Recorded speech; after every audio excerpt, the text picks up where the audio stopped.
You are looking at Julian's pronunciation guide, where we look at how to pronounce better some of the most mispronounced words in the world, like this other curious word. But how do you say what you're looking for today? Let's learn how to pronounce this name.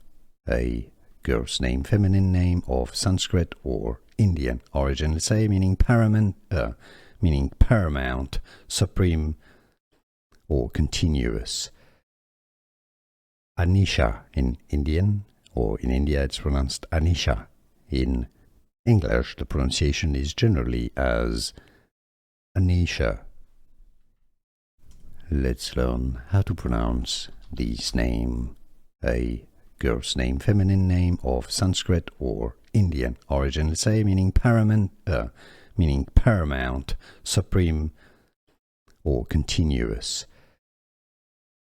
Anisha in Indian, or in India it's pronounced Anisha. In English, the pronunciation is generally as Anisha. Here are more videos on how to pronounce more confusing words and names too many mispronounced. Like this video if you found it useful. I appreciate your support. I'll see you soon and thanks for watching.